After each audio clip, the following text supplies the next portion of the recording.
मैंने कल की वीडियो में अपनी जो प्रेगनेंसी के कॉम्प्लिकेशन थे वो बताए थे, और आज इस वीडियो में मैं मेरा जो ट्रीटमेंट हुआ है और जो ट्रीटमेंट चल रहा है उसके बारे में बताने वाली हूँ। तो दोस्तों, मेरे कॉम्प्लिकेशंस तो आपको पता है कि मुझे वाटर लीकेज और ब्लीडिंग का इशू था, वो लो लाइन प्लेसेंटा की वजह से हो रहा था। और उसका जो ट्रीटमेंट था वो ट्रीटमेंट मैं बताने वाली हूँ।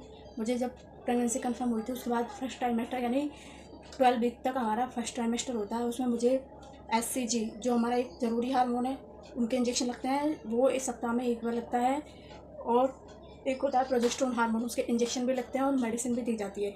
ये आपके केस के ऊपर, आपकी प्रेगनेंसी के ऊपर डिपेंड करता है कि डॉक्टर आपको इंजेक्शन सजेस्ट करते हैं या फिर मेडिसिन। इंजेक्शन भी 15 डेज के लगते हैं, वीकली भी लगते हैं, और मेडिसिन भी दी जाती है। तो मुझे काफ़ी हैवी प्रोजेस्टेरोन के मेडिसिन दिए थे ताकि मेरी प्रेगनेंसी का जो फर्स्ट ट्राइमेस्टर है वो सेफली ग्रो ऑन करे। जब फर्स्ट अल्ट्रासाउंड हुआ तो उसमें मुझे लो लाइन प्लेसेंटा बताया था। तो लो लाइन प्लेसेंटा से क्या होता है कि आपके मिसकैरेज के चांसेस काफ़ी होते हैं या आपकी प्रेगनेंसी रिस्की होती है। और ये लो लाइन प्लेसेंटा आपके कब तक रहता है उस पर भी डिपेंड करता है। तो यहाँ मेरा लो लाइन प्लेसेंटा था, तो मुझे इंजेक्शन और साथ में हैवी प्रोजेस्टेरोन दिए गए। और मेरे केस में मेरे एप्लीकेशन नहीं है जिसकी वजह से मेरे जो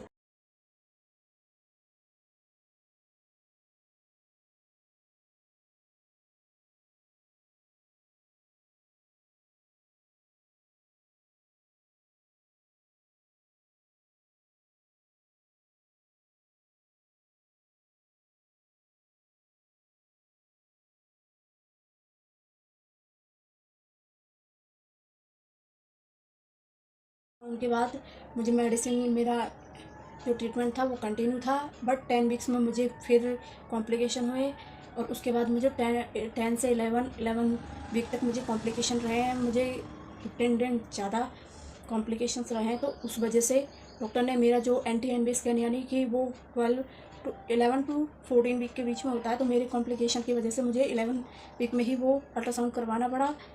उसमें भी मेरे लो लाइन प्लेसेंटा है, और डॉक्टर ने मुझे बोला है जब तक आपका लेवल 2 यानी एनोमली स्कैन नहीं हो जाता और उसमें प्लेसेंटा की पोजीशन सही जगह पे नहीं आ जाती, तब तक आपका हैवी ट्रीटमेंट चलेगा। ये हैवी प्रोजेस्टेरोन, SCG के इंजेक्शन तो सिर्फ फर्स्ट ट्राइमेस्टर यानी 12 वीक तक ही हमें लगते हैं, उसके बाद वो बंद हो जाते हैं। और फिर हमें आयरन, कैल्शियम, प्रोटीन्स वगैरह ऐड करते रहते हैं डॉक्टर्स मेडिसिन में। बाकी जो ट्रीटमेंट है मेरा कंटिन्यू चल रहा है।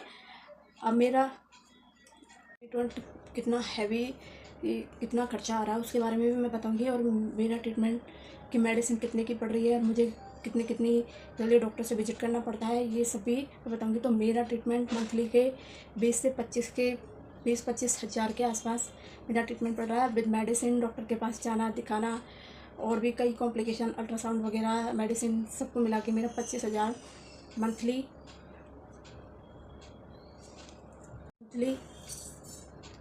आ रहा था। और ये जो इंजेक्शन है, अगर आपको इन इंजेक्शन के बारे में अलग से जानकारी चाहिए तो प्लीज़ मुझे कमेंट करें, तो मैं अलग से इस पर भी वीडियो बनाऊंगी कि इंजेक्शन कितने के आते हैं, किस अकॉर्डिंग आते हैं और कैसे लगाने होते हैं। मैं ये इंजेक्शन सेल्फ इंजेक्ट करती हूँ, तो उसका शॉर्ट्स और वीडियो भी मैं अपलोड करूँगी, तो आप ज़रूर देखना।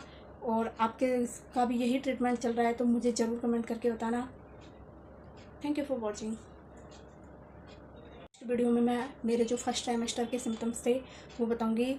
मुझे भी काफ़ी सारे सिम्टम्स हुए थे, बहुत सिम्टम्स हुए थे। किसी फीमेल को बहुत कम सिम्टम्स होते हैं, बट मेरे सिम्टम्स जैसे अदर फीमेल के सिम्टम्स हो तो वो मुझे कमेंट करके बताएं कि उनको भी ऐसे ही सिम्टम्स हो रहे थे, या फिर मुझे लगता है कि मेरे साथ ही कुछ ज़्यादा सिम्टम्स हुए।